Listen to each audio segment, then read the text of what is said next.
दोस्तों railway ALP में selection इस बार उसी का होगा जिसका साइंस बहुत अच्छा होगा, क्योंकि मैथ और रीजनिंग के सेक्शन अक्सर बच्चे सही कर लेते हैं। बात आ जाती है साइंस पर, तो साइंस में क्वेश्चन गलत होने के चांस ज़्यादा बनते हैं। तो उसी को लेकर हमने एक सीरीज तैयार की है टॉप 20 क्वेश्चंस की, जो कि अच्छी तरीके से एनालाइज करके हमने किया गया है। अगर आप इस क्वेश्चंस को सोल्व कर लेते हैं तो आने वाले एग्जाम्स में आप अच्छी तरीके से परफॉर्म कर पाएंगे। तो देखते हैं पहला क्वेश्चन इसमें क्या दिया गया है। निम्नलिखित में से कौन सा यौगिक इलेक्ट्रोलाइट नहीं है? NaCl, HCl, C6H12O6, KOH। तो इसका सही उत्तर हो जाएगा ऑप्शन सी, C6H12O6। अगर आप इसकी व्याख्या देखें तो C6H12O6 इसको ग्लूकोज भी कहा जाता है, एक कार्बनिक यौगिक है। यह जल में घुलकर आयनों में विभाजित नहीं होता, इसलिए यह इलेक्ट्रोलाइट नहीं है।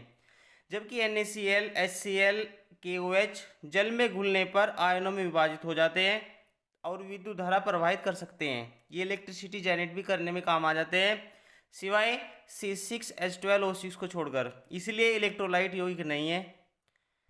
देखते हैं अगला क्वेश्चन। न्यूनतम आवर्ती को क्या कहा जाता है जिससे इलेक्ट्रॉन धातु की सतह से उत्सर्जित होते हैं? थ्रेशोल्ड आवर्ती, शून्य बिंदु, कार्तिक आवर्ती, परमाणु आवर्ती। तो सही उत्तर हो जाएगा ऑप्शन ए, थ्रेशोल्ड आवर्ती। न्यूनतम आवर्ती उसको कहा जाता है जिससे इलेक्ट्रॉनों की सतह से उत्सर्जित इलेक्ट्रॉन होते हैं, तो उसको कहा जाता है थ्रेशोल्ड एनर्जी। थ्रेशोल्ड आवर्ती उसको कह सकते हैं। अगर इसकी व्याख्या देखें तो थ्रेशोल्ड आवर्ती वह न्यूनतम आवर्ती होती है जिस पर प्रकाश के कण फोटोन धातु की सतह से इलेक्ट्रॉनों को उत्सर्जित कर सकते हैं। यह फोटो इलेक्ट्रिक प्रभाव के अध्ययन में काफ़ी इंपॉर्टेंट रोल अदा करते हैं। थ्रेशोल्ड आवर्ती उसको बोला जाता है जो प्रकाश के कण फोटोन, जिसको आप कहते हैं प्रकाश के जो धूले कण होते हैं उनको फोटोन कहा जाता है। यह धातु की सतह से इलेक्ट्रॉनों को उत्सर्जित करने की क्षमता रखते हैं। जिस आवर्ती से ये धातु के इलेक्ट्रॉनों को उत्सर्जित करते हैं उसी को थ्रेशोल्ड आवर्ती कहा जाता है। आगे देखें कि एसी मोटर का प्रमुख लाभ क्या है? यह कम धारा में काम कर सकता है, कम वोल्टेज में काम कर सकता है, इसका रखरखाव आसान होता है, इसे सीधा बिजली ग्रिड से चला जा सकता है। तो इसका सही उत्तर हो जाएगा option D, AC alternative current इसको बोला जाता है। इसे सीधा बिजली ग्रिड से चला जा सकता है, इसका इम्पोर्टेंट लाभ यही होता है। इसके बारे में और जानना चाहें तो एसी मोटर का प्रमुख लाभ यह है, इसे सीधी बिजली ग्रिड से चला सकते हैं। इसके अलावा एसी मोटर में पावर लॉस भी हो सकता है, पावर लॉस भी होने की कम क्षमता इसमें होती है, तथा इनका रखरखाव भी आसान होता है। तो मेन क्या है, इसको सीधी बिजली लाइन से आप चला सकते हैं। आगे देखें कि फोटो इलेक्ट्रिक प्रभाव के लिए निम्नलिखित में से कौन सी धातु का उपयोग सबसे प्रभावी होता है? एल्युमिनियम हो सकती है, लिथियम, पोटेशियम, कैल्शियम। तो सही उत्तर हो जाएगा पोटेशियम। आप मुझे कमेंट में करके बताएं कि पोटेशियम का परमाणु क्रमांक क्या होता है। बात करते हैं फोटो इलेक्ट्रिक प्रभाव। तो फोटो इलेक्ट्रिक प्रभाव के लिए सबसे उपयोगी धातु मानी जाती है पोटेशियम। पोटेशियम फोटो इलेक्ट्रिक प्रभाव के लिए सबसे प्रभावी धातुओं में से एक है। इसका कार्यफल या उसका फंक्शनल जो होता है, वर्क फंक्शन, वो काफ़ी कम होता है, जिससे यह आसानी से प्रकाश के प्रभाव से इलेक्ट्रॉनों को उत्सर्जन कर सकती है। देखिए आगे कि कौन सा तत्व एकल तत्व के रूप में सबसे अधिक विद्युत धारक होता है? सोना, चांदी, तांबा, एल्युमिनियम। तो सही उत्तर हो जाएगा चांदी। चांदी एक ऐसा एकल तत्व है जो सबसे अधिक विद्युत धारक होता है, जिसमें इलेक्ट्रिसिटी सबसे ज़्यादा चलती है। क्वेश्चन ये भी कई बार आया हुआ है कि कौन सा धातु तत्व ऐसा होता है जिसमें विद्युत धारा सबसे तेज प्रवाहित होती है? तो चांदी, स्टील। देखिए आगे कि चांदी विद्युत का सबसे अच्छा चालक भी माना जाता है। यह इलेक्ट्रॉनों की उच्च गतिशीलता के कारण उत्कृष्ट विद्युत चालकता को प्रदर्शित भी करता है। हालांकि चांदी का प्रयोग इसकी उच्च लागत के कारण सीमित होता है। ठीक है, आगे देखें कि सामान्य अवरोधक रेजिस्टर के तापमान के बढ़ने पर उसका प्रतिरोध कैसा होगा? अगर आप रेजिस्टर के टेम्परेचर को बढ़ाते हैं तो उसके प्रतिरोध पर, रेजिस्टेंस पर क्या इफेक्ट पड़ेगा? बढ़ जाएगा, घट जाएगा, अपरिवर्तित रहेगा, पहले बढ़ेगा या फिर घटेगा। तो सही उत्तर हो जाएगा ऑप्शन बी, सॉरी ए, यह बढ़ जाएगा। जब आप रजिस्टर के टेम्परेचर को बढ़ाएंगे तो उसका रेजिस्टेंस आपका बढ़ जाएगा। इसके बारे में और जानना चाहे तो अवरोधक में तापमान बढ़ने पर इलेक्ट्रॉनों की गति में अवरोध उत्पन्न हो जाता है, जिससे कि प्रतिरोध भी बढ़ जाता है। देखो, जब इलेक्ट्रॉनों की गति में अवरोध होगा तो रेजिस्टेंस ज़्यादा बढ़ लगाया जाएगा। धातु अवरोधक में तापमान के साथ प्रतिरोध का बढ़ना एक सामान्य घटना है। आगे देखिए, कौन सा ग्रह पृथ्वी पर चक्कर लगाते समय मौसम की जानकारी प्रदान करता है? कौन सा ऐसी सैटेलाइट होती है जो पृथ्वी का चक्कर लगाते हुए मौसम की जानकारी प्रदान करती है? भूस्थिर उपग्रह, ध्रुवीय उपग्रह, संचार उपग्रह, मौसम उपग्रह। तो सही उत्तर ऑप्शन डी हो जाएगा, यह आ जाएगा मौसम उपग्रह। मौसम उपग्रह विशेष रूप से पृथ्वी के मौसम की जानकारी एकत्रित करने, मौसम पूर्वानुमान के लिए उपयोग किए जाते हैं। ये उपग्रह विभिन्न प्रकार की डेटा एकत्रित करते हैं, जैसे कि तापमान हो गया, आर्द्रता, बादलों आदि की स्थिति के बारे में भी जानकारी यही देते हैं। देखो, इससे क्वेश्चन ये भी कई बार आया हुआ है कि उस उपग्रह को क्या कहा जाएगा जो तापमान, आर्द्रता या बादलों की स्थिति की जानकारी देते हैं, तो सिर्फ उसको कहा जाता है मौसम उपग्रह या मौसमी उपग्रह। आगे देखें कि फ्लेमिंग के बाएं हाथ के नियम में कौन सी उंगली धारा की दिशा को दर्शाती है? Fleming left hand rule is represented by in which the finger. कौन सी फिंगर आपकी डायरेक्शन को शो करेगी? तो ऑप्शन ए दिया अंगूठा, तर्जनी, मध्यमा, अनामिका। सही उत्तर हो जाएगा ऑप्शन सी, मध्यमा का।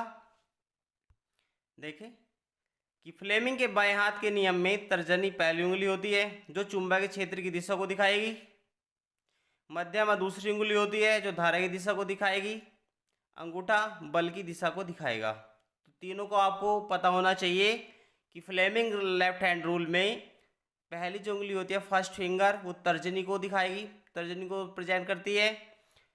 उसके बाद ये चुंबकीय क्षेत्र की दिशा को दिखाएगी, मध्यमा धारा की दिशा को दिखाएगी और अंगूठा आपका फोर्स की डायरेक्शन को दिखाएगा। देखिए आगे कि रॉकेट किस सिद्धांत पर काम करता है? न्यूटन का पहला नियम, न्यूटन का दूसरा नियम, न्यूटन का तीसरा नियम या आर्किमिडीज का सिद्धांत? तो रॉकेट सिद्धांत पर काम करता है न्यूटन के तीसरे नियम के अनुसार, Newton's third law of motion. इसमें देखें कि रॉकेट न्यूटन के तीसरे नियम पर कार्य करता है, जो कहता है कि प्रत्येक क्रिया का समान और विपरीत प्रतिक्रिया होती है। एक्शन टू रिएक्शन वाली कंडीशन इसमें होती है।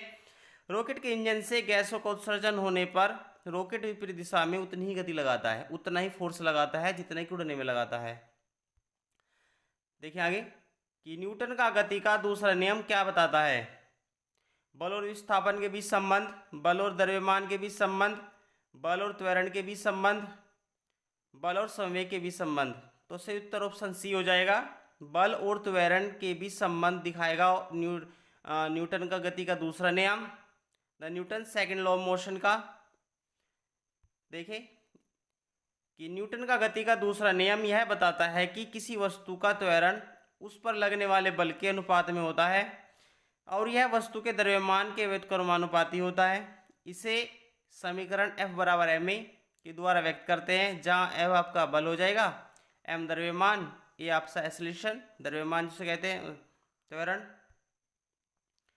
आगे है अवरोधों रेजिस्टर्स को किस तरीके से संयोजित करने पर कुल प्रतिरोध सबसे अधिक होता है?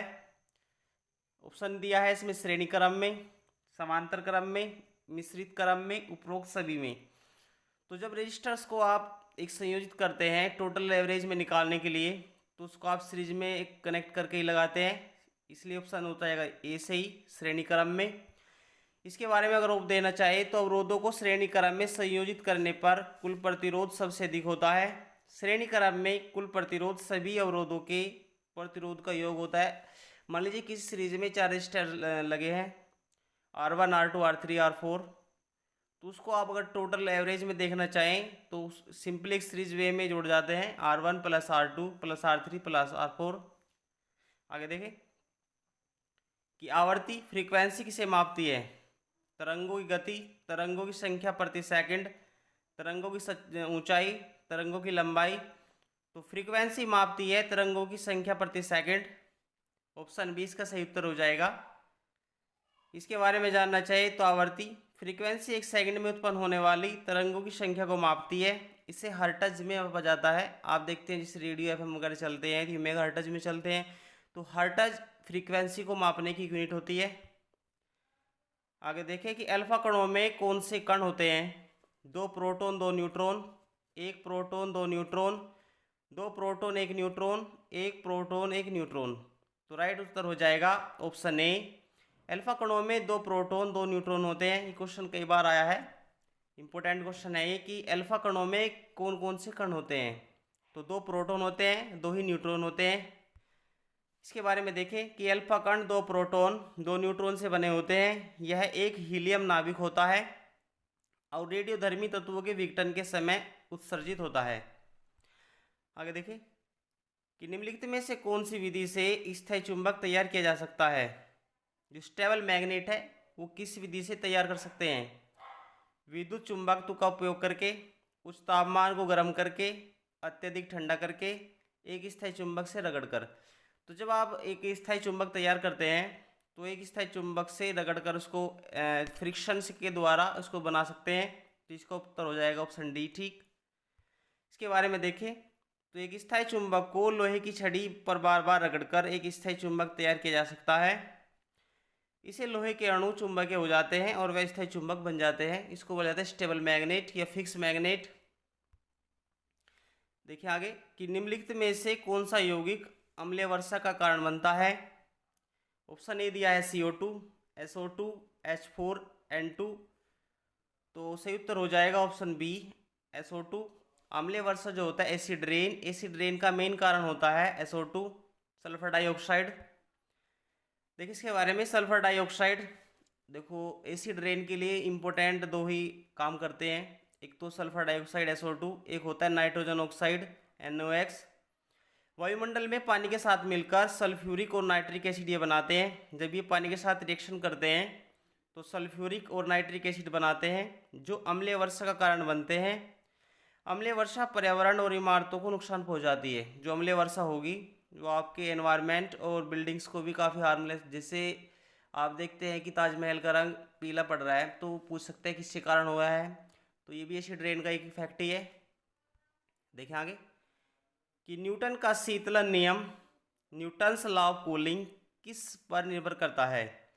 तो ऑप्शन ए दिया है तरल की मात्रा पर, तापांतर पर, सतह क्षेत्र पर, दबाव पर। तो सही उत्तर हो जाएगा तापांतर पर। ठीक है, ये आपका जो टेम्परेचर का डिफरेंस है उसी पर ये डिपेंड करेगा कि न्यूटन का शीतलन या न्यूटन्स लॉ ऑफ कूलिंग किस पर डिपेंड करता है। तो वो टेम्परेचर का डिफरेंस को ही लेकर ये शो करता है। तो उत्तर हो जाएगा ऑप्शन बी ठीक। इसमें देखें कि न्यूटन का शीतलन नियम कहता है कि किसी वस्तु के शीतलन की दर वस्तु और उसके परिवेश के बीच तापमान के समानुपाती होती है। इसका मतलब होता है कि किसी वस्तु के शीतलन की दर वस्तु और उसके परिवेश के बीच जो टेम्परेचर होता है वो समानुपाती होता है, डायरेक्टली प्रोपोर्शनल होता है। देखिए आगे कि लेंस का नियम किस सिद्धांत पर आधारित है। इसको लेंज भी बोला जाता है, लेंज का नियम। तो ऊर्जा संरक्षण, संवेग संरक्षण, चार्ज संरक्षण, द्रव्यमान संरक्षण। तो सही उत्तर हो जाएगा ऊर्जा संरक्षण, एनर्जी कंजर्वेशन कहा जाता है इसको। लेंस का नियम ऊर्जा संरक्षण के सिद्धांत पर आधारित है। यह कहता है कि प्रेरित विद्युत धारा का दिशा हमेशा उस कारण का विरोध करती है जिससे वह उत्पन्न होती है। देखो इस लेंस का नियम हमें से बताता है कि ऊर्जा संरक्षण के सिद्धांत पर यह आधारित है, क्योंकि ऊर्जा संरक्षण के सिद्धांत के 2 नियम होते हैं। पहला कि ऊर्जा को न तो बनाया जा सकता न समाप्त किया जा सकता, बल्कि एक स्तर से दूसरे स्तर में इसको चेंज कर सकते हैं। दूसरा नियम होता है, इसको लेंज का लो लेंज भी बोला जाता है, लेंज का नियम। इसमें बताया गया है कि प्रेरित विद्युत धारा का दिशा हमेशा उस कारण का विरोध करती है जिससे ये उत्पन्न होती है, जिससे प्रेजेंट होती है, उसी का ये हमेशा अपोजिशन करती है। तो 2 नियम पढ़ते हैं एनर्जी कंजर्वेशन के। आगे देखें कि निम्नलिखित में से कौन सा पदार्थ तरंगों की गति को बढ़ाता है। कि कौन सा पदार्थ ऐसा है जो फ्रीक्वेंसी की मोशन को इंक्रीज करने में हेल्प करता है, जैसे ठोस, द्रव, गैस, प्लाज्मा। वैसे मैटर द्रव की 5 अवस्थाएं आजकल हम पढ़ते हैं, लेकिन इसमें बात की है 4 की। तो आपसे पूछा गया है कि ऐसा कौन सा पदार्थ है जो तरंगों की गति को बढ़ा सकता है। लिक्विड, ठोस, उसके बाद गैस या प्लाज्मा। तो ठोस ऐसा होता है जो पदार्थों की तरंगों की गति को बढ़ा सकता है। जैसे स्टील में इसका बेस्ट एग्जांपल समझ सकते हैं। स्टील ऐसा पदार्थ होता है जिसमें आप तरंगों की फ्रीक्वेंसी को बढ़ा सकते हैं, उसमें आप अच्छी तरीके से इसको जज कर सकते हैं। ठोस पदार्थों में ध्वनि तरंगों की गति सबसे अधिक होती है, क्योंकि ठोस में अणु एक दूसरे के बहुत करीब होते हैं, जिससे कि ऊर्जा संचार तेजी से होता है। जो ठोस पदार्थ होता है उसमें आपके ठोस के अणु एक दूसरे से अच्छी तरीके से मर्ज होते हैं। लिक्विड में थोड़ा दूर दूर और गैस में तो काफ़ी डिस्टेंस पर ही होते हैं। तो इसलिए ठोस उसी को बोला जाता है जिसमें आप ठोस के अणु बहुत एक माइनर डिस्टेंस पर रहते हैं, बहुत कम डिस्टेंस पर रहते हैं, एक दूसरे से मर्ज रहते हैं। आगे देखिए कि किस यंत्र का प्रयोग मृत्तिका को विद्युत धारा के लिए परखा जाता है। Hydrometer, pH meter, electric meter, मृत्तिका मापी। तो मृत्तिका को विद्युत धारा के लिए परखा जाता है या रखा जाता है, जांच की जाती है, इसको बोला जाता है पीएच स्केल, पीएच मीटर। इसके बारे में देखें कि पीएच का उपयोग मृत्तिका सोयल पीएच मान को मापने के लिए किया जाता है। मृत्तिका की अम्लीयता, क्षारीयता, जिसे 1 से 7 या 1 से 14 तक की काउंटिंग होती है। अगर आप 7 पर देखें तो उदासीन होता है, 7 से अगर नीचे देखें तो अम्लीय, कि किसी मिट्टी में अम्लीय क्षारीय की मात्रा ज़्यादा है कम है। तो 1 से 7 के बीच की अगर काउंटिंग में आ रहा है तो अम्लीय होगा। 7 से अगर 14 के बीच में, 14 के बीच में है तो वो क्षारीय हो जाता है। 7 पर आपका न्यूट्रल, उस पर कोई चार्ज वगैरह नहीं होते। लास्ट क्वेश्चन है इस सीरीज का कि कौन सी प्रक्रिया द्वारा कच्चा लोहा इस्पात में परिवर्तित होता है। गलाना, परिष्करण, अयस्क संशोधन, एनीलिंग। तो ऐसे उत्तर हो जाएगा कच्चा लोहा इस्पात में परिवर्तित होता है, तो इसका सही उत्तर हो जाएगा परिष्करण।